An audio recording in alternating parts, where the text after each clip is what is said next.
Dennis Dortch, Good Day to Be Black and Sexy. Shantae Harris, A Good Day to Be Black and Sexy. Marquise Harris, Good Day to Be Black and Sexy. Black Love and Sexuality. We sort of divided up into 6 vignettes to hit a few subjects, and we wanted to create that sort of sensuality and sort of reality kind of together. So that's pretty much what it's about.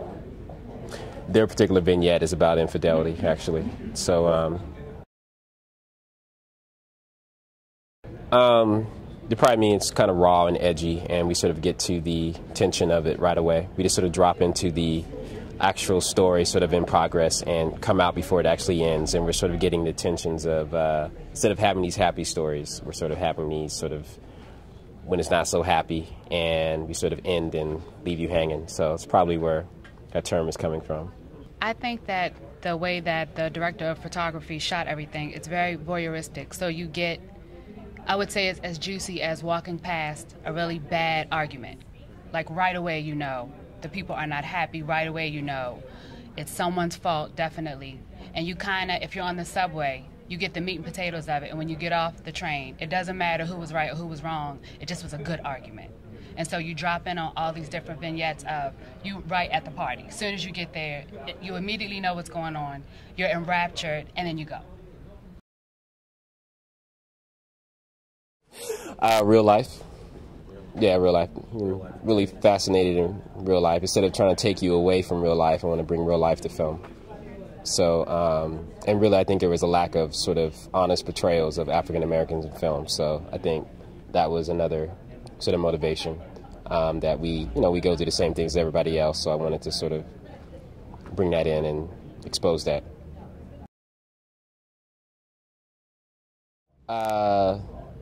Besides budget, which is pretty normal, was myself. I was my own worst enemy, just procrastination and life in general distracting you. So the film took quite a long time, and I edited the majority of the film too, and we shot over a course of a year. This particular vignette called Her Man that Marquise and Shantae is in, we shot that at the end of the very year, and it was, I think we got better as we went along, but it definitely was a journey. And then it was a year and a half of editing, so just life and myself was pretty much the biggest challenge. College friend of mine's, Brian Hart, actually he's going by Brian Ali Harding now. He, we've known each other for over a decade since college, and we can talk without talking. We have a lot of communication. So he pretty much will sit in your lap with the camera. Yes. We have really small cameras. He'll sit in your lap. He's right there. He is a character in the actual film, pretty much. I mean, not literally, but The camera was very organic. And so however they moved, he moved. right there. Distribution Magnolia came about at Sundance. We were lucky enough to get to Sundance, and One of the only films there that got distribution. one of the very few. It was a little movie that could, but Still is. so guess we're unique enough to actually get their attention. We had a couple offers. We went with Magnolia. We sort of liked the flexibility with them. His whole film company, 1976 Experience, has so much to do with his childhood imagery of African Americans. He was very inspired by early visions of his mother. Do you want to take over because I'm talking about you? You're doing a good job. So,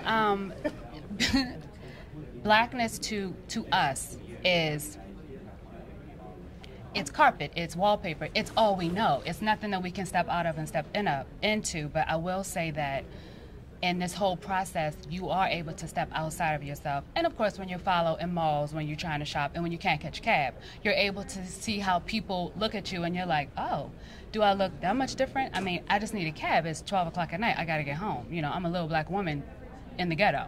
So I'm in the ghetto, and it's a bad neighborhood to me, too. Poor is poor universally. Rich is rich universally. Dangerous is dangerous everywhere. We hate that there are people in our race that mess up everything.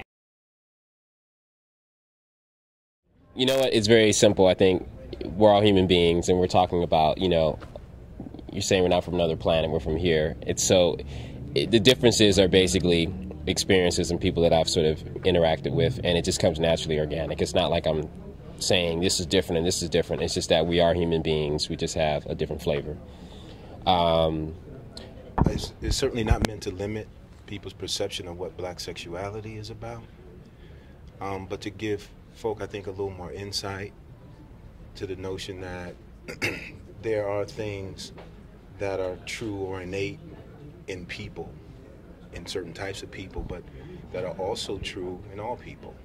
And like Dennis was saying, the stories are universal stories, and they're stories that people of all races can relate to, you know. It just happened that these folk are black. And I think for the purposes of showing, you know, African Americans in this particular light on screen and in cinema in these situations is something that we don't see very much of. So I think that's why it's really catching people's attention, you know. As far as passing on, just finished the film. A friend of mine's told me it took me 3.5 years to make this film, and I wanted to quit like every year. And he just said, just finish the film. Just finish the film. So I think pushing ahead and finishing the film and actually believing in what you want to do. Because a lot of people told me not to do the film, use my own money, find some investors' money, you're going to waste your own money, blah, blah, blah. I think if you believe in what you're doing, you have a vision, and just stick to the vision. My experience at AFI has been pretty pleasant. It's a real friendly festival. Everybody's been real cool. They're really helpful. And, you know, I've experienced otherwise in other places. We won't mention who they are. But I've been getting a lot of love for the film. And I think generally even some of the films I've seen, I was like, wow, that's some pretty good taste. So I think in being in the hometown in LA, it's actually my first time seeing the festival, which is maybe a little bit shameful as a filmmaker, but it's a great experience from the inside. It's also my first time here, meaning having a film here. I have been to the festival in recent years. The quality of films have always been great. There's always been a standard, you know, in the selection process for films that are heartfelt, that have sound production quality, storylines are great, and the work is tremendous. So it's always a treat, you know, when we can take time out and come and check out a couple films during the festival week. But it's even more a treat to be a part of it this year. Been hearing how excited everybody's been for the film, and we're gonna get a chance to screen it all tonight and get a real feel for it being in the house. Soundtrack, music is my first love, so it's kind of the first thing that sort of took precedence over the film. I made the film for it, but I consider the film to be a mixtape on film, so it's almost like I'm sort of taking vignettes and stories and sort of mixing them in, and so the music kind of slides in for each one. Soundtrack will be available soon. It's one of those things where I had a lot of independent artists that I know, I have a relationship with, or I've actually sort of ran and found and sort of pieced together songs that worked for my film, and then also had a composer come in and sort of fill in the blanks. So it's one of those soundtracks that is more like alternate soul. Not really into regular R&B, but doing something a little bit different, a little bit edgier. But still, you know, I think for a cinematic experience, I mean, it's everybody asks me the same thing. Every time we screen the film, can I have a soundtrack? You know, so the music definitely is a strong component. And probably in all my films, it most likely be a strong component, because that's where my first love is, like I said, and I'm pretty much music-driven. Is the soundtrack available? The soundtrack is available soon. Where? Oh, so When?